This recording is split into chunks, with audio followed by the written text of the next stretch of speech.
Salam alaikum wa rahmatullahi wa barakatuh. À vous, Dr Zakir Naik, et à tous ceux qui nous écoutent aujourd'hui.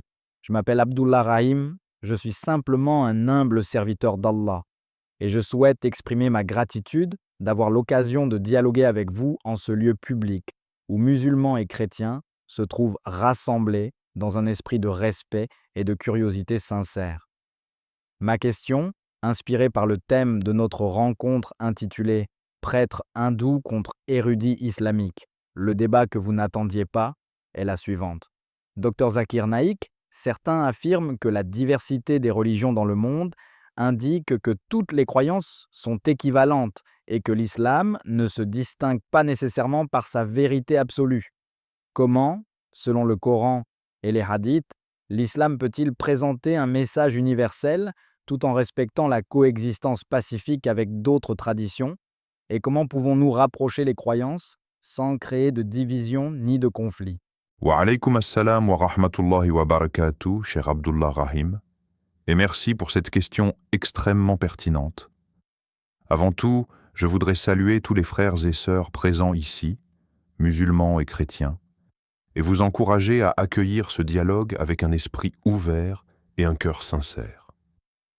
Allah dit dans le Coran, dans le verset 13 de la sourate Al-Hujurat, « Ô homme, nous vous avons créé d'un mâle et d'une femelle, et nous avons fait de vous des nations et des tribus, pour que vous vous connaissiez mutuellement. » Ce verset démontre clairement que la diversité des nations, des peuples et même des religions dans le monde n'a pas été instituée pour créer des conflits, mais pour favoriser la compréhension, la réflexion et l'échange pacifique entre les êtres humains.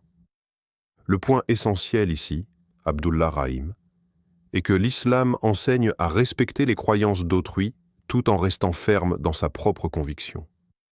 Le Coran affirme dans la sourate Al-Baqarah, verset 256, « Nulle contrainte en religion, car le bon chemin s'est distingué de l'égarement. » Cela signifie que le message d'Allah ne peut être imposé par la force. Il se distingue par sa clarté, sa logique et sa capacité à toucher les cœurs et les esprits. Chaque individu est libre d'accepter la vérité ou de choisir une autre voie. Mais le rôle du musulman n'est pas de contraindre, mais de guider avec sagesse et patience. Vous mentionnez que certains considèrent que la pluralité religieuse implique l'égalité de toutes les croyances. Il est vrai que dans le monde, il existe de nombreuses traditions spirituelles. Cependant, selon le Coran, chaque prophète envoyé par Allah a transmis le même message fondamental, l'adoration du Dieu unique, le respect des principes éthiques et moraux, et la responsabilité devant le Créateur. Dans la sourate Al-Anbiya, verset 25, Allah dit « Et nous n'avons envoyé avant toi, ô Muhammad, que des hommes à qui nous révélions, adorez Allah et écartez-vous du mal. » Cela montre que, malgré les différences culturelles et rituelles, le message central de toutes les religions révélées converge vers le même objectif, la soumission à Allah et le bien-être de l'humanité. Il est également important de distinguer la coexistence pacifique de l'assimilation doctrinale. Respecter les autres croyances ne signifie pas renier la vérité de l'islam, mais reconnaître que l'orientation vers Allah peut se manifester sous différentes formes selon les peuples et les époques. Le prophète Muhammad, paix et bénédiction sur lui, a vécu parmi des tribus aux croyances variées et il a toujours prôné le dialogue respectueux, le commerce équitable et la justice. Les hadiths rapportés par Al-Bukhari et Muslim montrent qu'il traitait les non-musulmans avec respect, mais sans compromis sur les principes essentiels de l'islam. Pour illustrer cela par un exemple contemporain, prenons le cas d'un prêtre hindou ou d'un leader d'une autre tradition religieuse qui souhaite discuter avec un érudit musulman. L'objectif n'est pas de gagner un débat ou de prouver la supériorité d'une croyance sur une autre dans un contexte conflictuel. L'objectif est d'éclairer, d'informer et de rapprocher les cœurs. Dans notre dialogue aujourd'hui, la diversité d'opinions et de croyances ne constitue pas un obstacle, mais une opportunité de renforcer la compréhension mutuelle. Abdullah Rahim, vous avez également demandé comment rapprocher les croyances tout en évitant les divisions. Selon le Coran, cela se fait par le dialogue rationnel et respectueux. Dans la sourate An-Nahl, verset 125, Allah dit « Invite les gens au chemin de ton Seigneur par la sagesse et la bonne exhortation, et discute avec eux de la meilleure façon. » Ce verset est crucial. Il ne s'agit pas de dénigrer ou de ridiculiser la foi d'autrui, mais de présenter les preuves, la logique et les enseignements d'Allah d'une manière qui touche le cœur et l'intellect. Dans ce contexte, le dialogue entre un érudit musulman et un représentant d'une autre religion doit toujours être basé sur 4 piliers. La sincérité, le respect, la connaissance et la patience. La sincérité garantit que l'intention est pure, le respect permet d'éviter les conflits inutiles, la connaissance assure que les arguments sont corrects et authentiques, et la patience aide à surmonter les résistances et les malentendus. Un autre point fondamental à souligner est que l'islam valorise la recherche de la vérité par l'observation, la réflexion et l'étude. Allah dit dans le Coran, sourate Al-Mulk, verset 3, « Celui qui a créé 7 cieux superposés. Tu ne verras aucune disproportion dans la création du tout miséricordieux. Regarde encore. Y a-t-il une fissure quelconque ? » Cette invitation à observer le monde et à réfléchir sur l'ordre de l'univers est un appel universel qui dépasse les frontières religieuses et culturelles. Ainsi, un dialogue interreligieux peut se baser non seulement sur les textes sacrés, mais aussi sur la raison et l'expérience humaine. Pour conclure cette première partie, je voudrais rappeler à tous ceux qui nous écoutent que le but de cette discussion n'est pas de convaincre par la force, mais d'informer, de rapprocher les cœurs et de susciter la réflexion. Je vous invite donc à vous abonner à cette chaîne, à liker, partager et commenter Allah Akbar, pour montrer votre soutien à la diffusion du savoir et du dialogue constructif. Lorsque nous examinons le rôle des religions dans l'histoire de l'humanité, il est essentiel de comprendre que l'islam ne rejette pas les autres traditions simplement parce qu'elles sont différentes, mais il offre un cadre clair et universel de guidance, basé sur la raison et la révélation. L'un des aspects les plus remarquables du Coran est sa capacité à dialoguer avec des personnes de différentes croyances en utilisant des arguments logiques, des rappels historiques et des exemples pratiques. Par exemple, dans la sourate Al-Imran, verset 64, Allah dit « Dis aux gens du livre, venez à une parole commune entre nous et vous, que nous n'adorions qu'Allah, sans rien lui associer, et que nous ne prenions point les uns les autres pour seigneurs en dehors d'Allah. » Ce verset montre qu'il existe un point d'unité possible, même lorsque les pratiques et les rituels diffèrent, et qu'il est toujours préférable de rechercher cette convergence plutôt que de se concentrer sur les divergences. Abdullah Rahim, vous m'avez interrogé sur la manière dont l'islam peut présenter un message universel tout en respectant la coexistence avec d'autres religions. Il faut ici comprendre que le message coranique repose sur 3 piliers: le monothéisme pur, la moralité universelle et l'invitation à la justice sociale.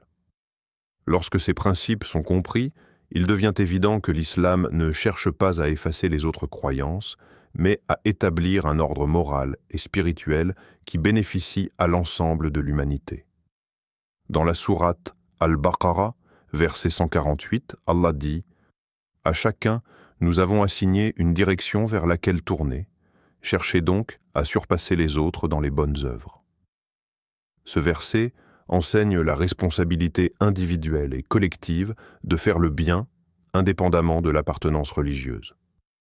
La diversité religieuse, qu'elle provienne de l'hindouisme, du christianisme, du judaïsme ou d'autres traditions, peut être perçue non comme un obstacle, mais comme un moyen de réflexion et d'enrichissement.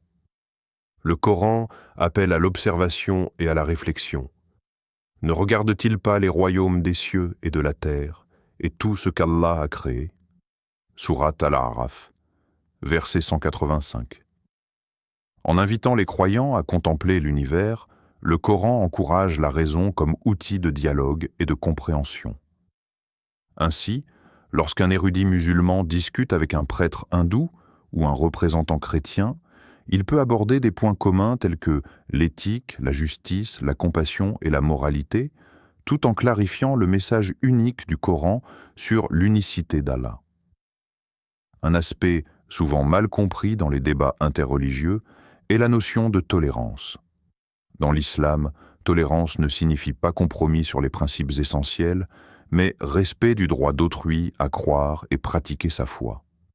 Le prophète Muhammad, paix et bénédiction sur lui, a traité les habitants de Médine, musulmans, juifs et chrétiens, avec justice et équité, garantissant leurs droits tout en préservant l'intégrité de l'islam. Les hadiths rapportés par Al-Bukhari indiquent qu'il n'y a pas d'exemple où il ait forcé quelqu'un à se convertir, et qu'au contraire, il favorisait le dialogue et la persuasion par la sagesse. Cela est un exemple pratique de comment la coexistence pacifique est non seulement possible, mais encouragée dans la société islamique. Dans le cadre du dialogue interreligieux, il est aussi crucial de comprendre que l'islam valorise la connaissance et la preuve. Allah dit dans le Coran « Et ils ne sont pas égaux, ceux qui savent et ceux qui ne savent pas ». Sourate Az-Zumar, verset 9. Lorsqu'un érudit musulman discute avec une autre tradition religieuse, il s'appuie sur le savoir acquis, sur les textes sacrés authentiques et sur la logique. Par exemple, si un prêtre hindou affirme que la divinité se manifeste de multiples formes, l'érudit musulman peut répondre en expliquant la logique du monothéisme, en montrant que l'existence de multiples divinités mène à des contradictions rationnelles et éthiques, tout en reconnaissant la sincérité et les bonnes intentions de ceux qui suivent d'autres chemins. Le dialogue n'est pas un combat verbal, mais un échange d'idées basé sur la vérité et la bonne volonté. Dans la sourate Al-Ankabut, verset 46, Allah dit « Parlez donc aux gens de la meilleure façon ». Cela implique que, même lorsque l'on présente la vérité, il faut le faire avec douceur, sans arrogance ni dénigrement. C'est exactement ce que nous recherchons dans ce type de discussion publique. Éclairer, susciter la réflexion et inspirer un respect mutuel. Lorsque nous abordons la question de la pluralité religieuse, nous devons également considérer l'aspect historique. De nombreux prophètes ont été envoyés à différents peuples, chacun avec des messages adaptés à leur contexte culturel et linguistique. Cependant, le principe fondamental reste le même, l'adoration du Dieu unique et le respect de ses commandements. Le Coran dit dans la sourate Al-Maïda, verset 48, décit 8, « À chacun de vous, nous avons assigné une loi et une voie, et si Allah avait voulu, il aurait fait de vous une seule communauté, mais il veut vous éprouver par ce qu'il vous a donné. » Cela montre que la diversité n'est pas un accident, mais une opportunité pour l'humanité de dialoguer, d'apprendre les uns des autres et de progresser spirituellement. Dans le monde contemporain, ce principe se manifeste dans des exemples concrets de coexistence. Dans certaines régions, musulmans et chrétiens collaborent pour des œuvres humanitaires, pour l'éducation et pour la justice sociale. Ces initiatives ne compromettent pas les convictions religieuses de chacun, mais elles démontrent que la coopération, basée sur les principes universels du Coran, justice, compassion, honnêteté, est non seulement possible, mais bénéfique pour tous. Un autre aspect que je voudrais souligner est la notion de preuve et de rationalité dans l'islam. Allah dit dans le Coran, sourate Ar-Ra'd, verset 17, « Allah fait que la nuit et le jour se succèdent pour celui qui réfléchit. L'observation du monde naturel, la contemplation des lois de l'univers et la réflexion sur les conséquences de nos actions permettent de construire un dialogue interreligieux solide qui ne repose pas uniquement sur la tradition ou l'autorité, mais sur la logique et la raison. Lorsque vous expliquez le message de l'islam à des personnes issues d'autres croyances, il est important de montrer cette cohérence entre la raison, la moralité et la révélation divine. Enfin, Il faut insister sur le fait que le dialogue interreligieux n'a pas pour objectif de convertir par la force, mais de guider avec sagesse et d'inspirer. Le Coran dit dans la sourate Yunus, verset 99, « Et si ta Seigneur avait voulu, tous ceux qui sont sur la terre auraient cru. Veux-tu alors contraindre les gens à croire ?» Cela rappelle que la liberté de choix est fondamentale. Le rôle de l'érudit musulman est de présenter la vérité, de répondre aux questions, d'éclairer les esprits et de créer des ponts de compréhension, mais jamais de contraindre ou de ridiculiser. Lorsqu'on approfondit la question de la pluralité religieuse, il est nécessaire de comprendre que chaque religion, chaque tradition spirituelle possède des éléments de vérité partiels, mais que le Coran est la seule source qui présente la guidance complète et universelle. Le prophète Muhammad, paix et bénédiction sur lui, a dit dans un hadith rapporté par Muslim, « Le meilleur des gens est celui qui est le plus bénéfique pour les autres. » Cela signifie que le vrai critère de valeur n'est pas seulement la croyance, mais la capacité de promouvoir le bien, la justice et la compassion. Ainsi, dans un dialogue interreligieux, il est essentiel de reconnaître les intentions sincères et les bonnes actions de ceux qui suivent d'autres chemins, tout en présentant clairement les enseignements complets de l'islam. Le Coran insiste sur la nécessité d'utiliser la raison et la réflexion.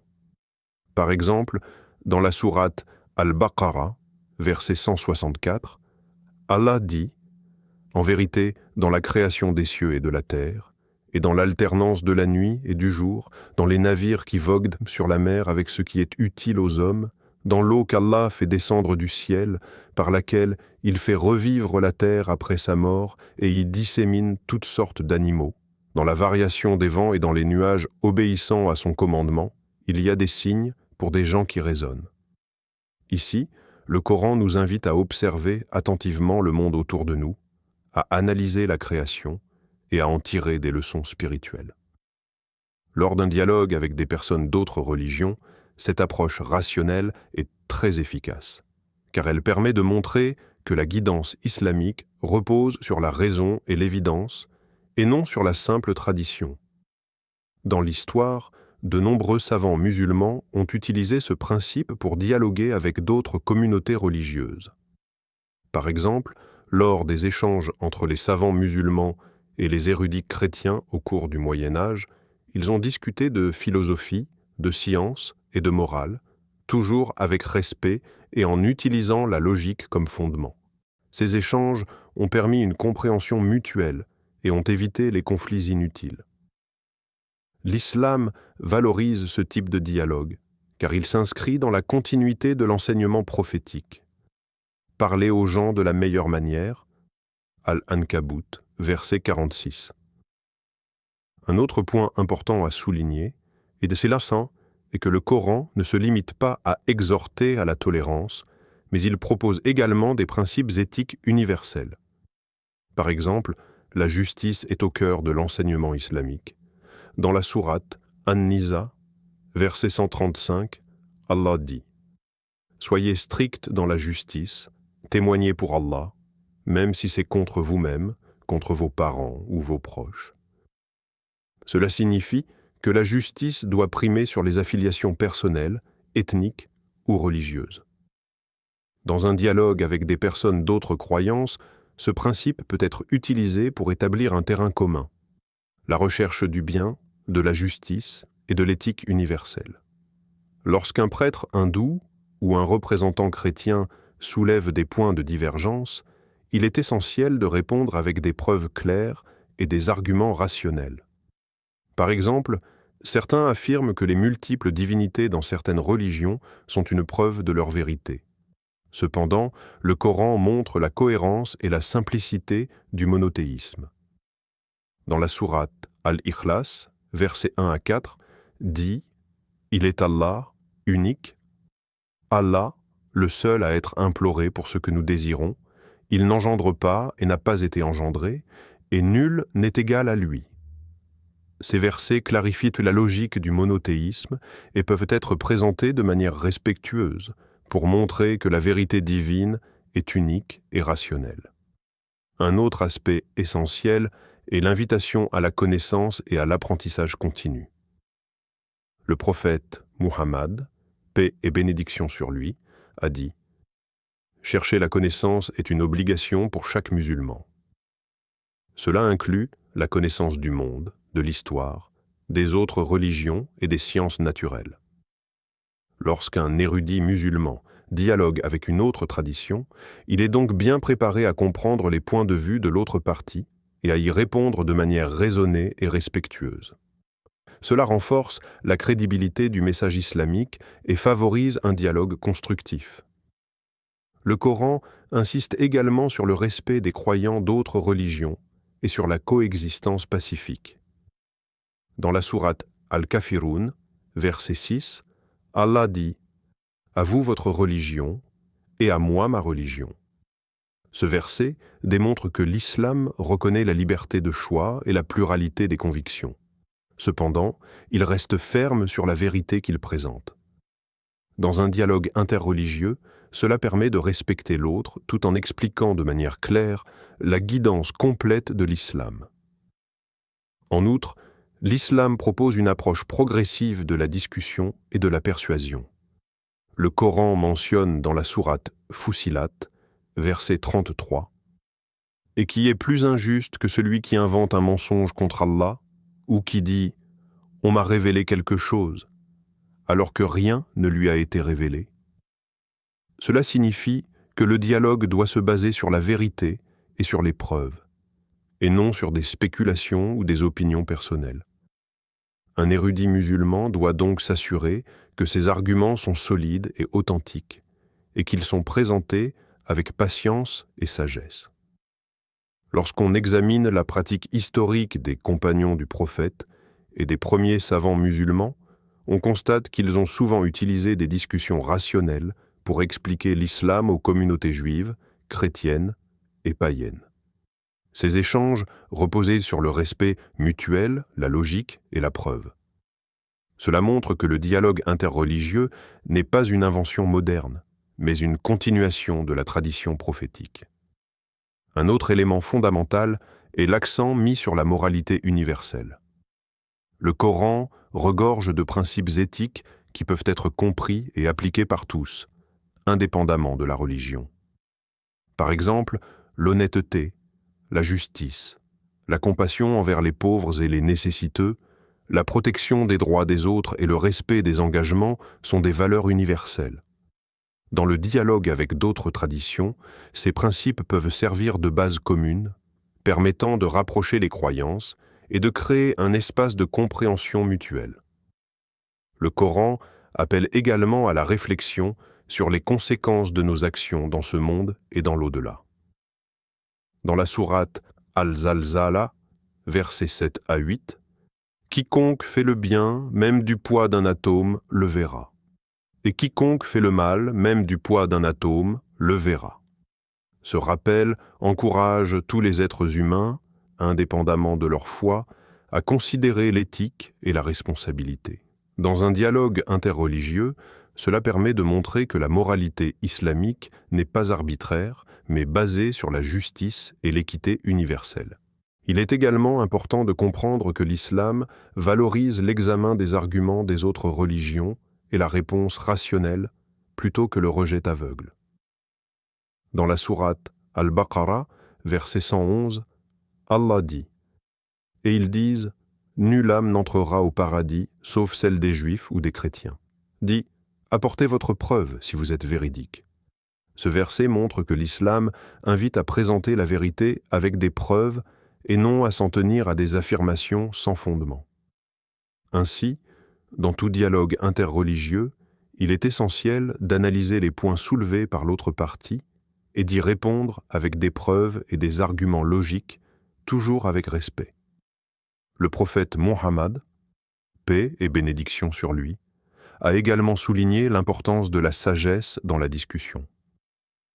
Dans un hadith rapporté par At-Tirmidhi, il a dit « Le meilleur d'entre vous est celui qui apprend le Coran et l'enseigne. » Enseigner le Coran dans un contexte interreligieux ne signifie pas simplement réciter des versets, mais expliquer leur signification, leur contexte et leur pertinence universelle afin que tous puissent comprendre le message de manière claire et rationnelle. Lorsqu'on dialogue avec des représentants d'autres religions, il est essentiel de montrer la cohérence de l'islam dans tous les aspects de la vie. L'islam ne se limite pas à la spiritualité, mais offre un cadre moral, social et économique complet.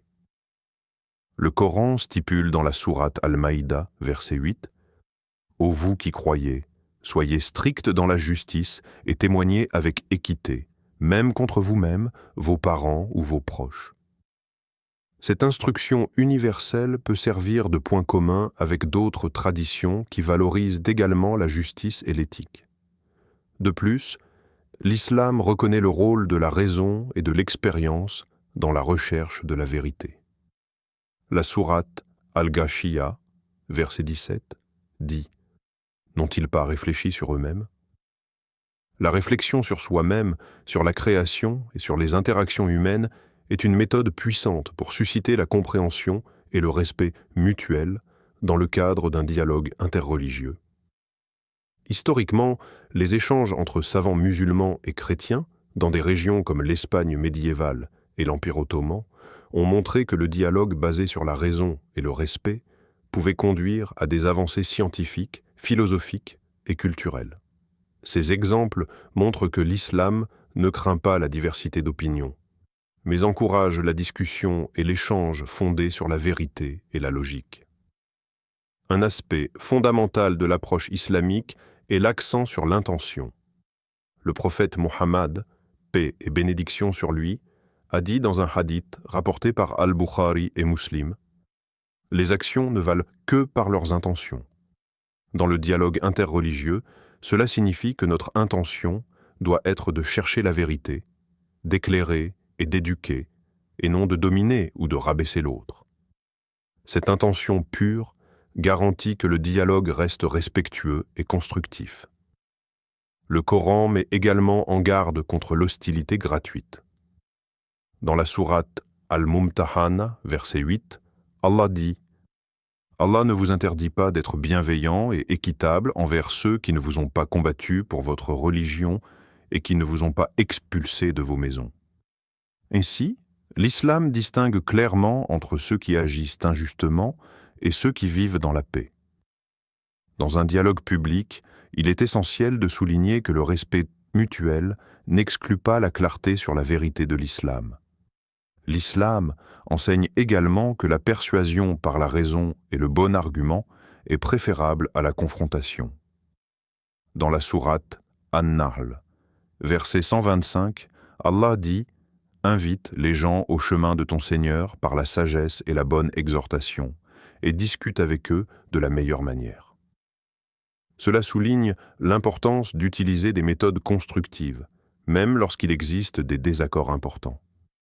La logique, les preuves historiques et les observations de la nature sont toutes des armes puissantes dans le dialogue interreligieux, mais elles doivent être utilisées avec patience et respect. Un autre aspect crucial est la démonstration de la miséricorde et de la compassion dans le dialogue. Le prophète Muhammad, paix et bénédiction sur lui, a dit « Les gens les plus aimés par Allah sont ceux qui sont les plus utiles aux autres. » Lorsqu'un érudit musulman engage une discussion avec un représentant d'une autre religion, il montre ainsi qu'il est motivé par le bien commun, et non par un désir de conflit. Cette approche crée un environnement propice à la compréhension mutuelle. Il est également important d'expliquer la cohérence interne de l'islam par rapport aux autres religions. Par exemple, lorsqu'un prêtre hindou met en avant des notions comme la réincarnation, l'érudit musulman peut répondre en présentant la vision islamique de la vie après la mort, basée sur la justice, la responsabilité individuelle et la résurrection. Le Coran dit dans la sourate Al-Qiyamah, versets 3 à 4, « L'homme se demande « Quand sera le jour de la résurrection ?» Mais par Allah, on sera ressuscité.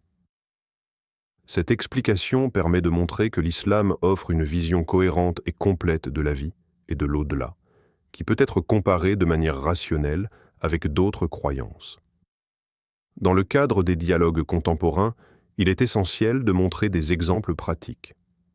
Par exemple, dans de nombreux pays, musulmans et chrétiens collaborent sur des projets éducatifs et humanitaires. Ces initiatives montrent que, malgré les différences religieuses, des objectifs communs tels que la justice sociale, la santé publique et l'éducation peuvent rapprocher les communautés. L'islam encourage cette approche, car elle est conforme aux principes coraniques de compassion, d'équité et de service à l'humanité. Le Coran insiste également sur l'importance du bon comportement et de l'exemplarité. Dans la sourate Al-Qalam, verset 4, Allah dit « Et tu es certes d'une moralité éminente ». Le prophète Muhammad, paix et bénédiction sur lui, a montré par son comportement exemplaire comment interagir avec respect, dignité et justice, même envers ceux qui ne partageaient pas sa foi. Dans un dialogue interreligieux, l'exemplarité du comportement du musulman est souvent plus persuasive que les arguments eux-mêmes, car elle démontre la cohérence et l'efficacité de la guidance islamique dans la vie quotidienne. Cher Dr Zakir Naik, je tiens sincèrement à vous remercier pour la clarté et la patience avec lesquelles vous avez répondu à ma question. Votre explication, basée sur le Coran et les hadiths, a été très enrichissante et a permis non seulement de mieux comprendre le message universel de l'islam, mais aussi de voir comment le dialogue respectueux peut rapprocher les croyances et favoriser la paix entre les communautés. Qu'Allah te bénisse, cher professeur Dr Zakir Naik, pour votre engagement et votre sagesse. Je vous remercie, Abdullah Rahim, d'avoir posé une question aussi pertinente et d'avoir écouté avec sincérité et ouverture. C'est grâce à des échanges comme celui-ci que nous pouvons éclairer les esprits et rapprocher les cœurs. À tous ceux qui nous regardent, je vous invite à vous abonner à notre chaîne Parole d'Al-Islam, à aimer cette vidéo, à la partager avec vos amis et vos proches, et à participer activement dans les commentaires en posant vos questions ou en partageant vos réflexions sur le script et le dialogue que nous avons eu aujourd'hui. N'hésitez pas à interagir, à chercher à comprendre et à approfondir vos connaissances. Le but de ce dialogue est de promouvoir la réflexion, l'échange de connaissances et la compréhension mutuelle, et j'espère que chacun pourra tirer profit de ces enseignements. Continuez à explorer les versets du Coran, à réfléchir sur les hadiths authentiques et à chercher la sagesse dans vos interactions quotidiennes. Que ces échanges renforcent votre foi, votre compréhension et votre respect pour toutes les personnes, indépendamment de leurs croyances, tout en vous guidant vers le chemin de la vérité et de la justice selon les enseignements d'Allah.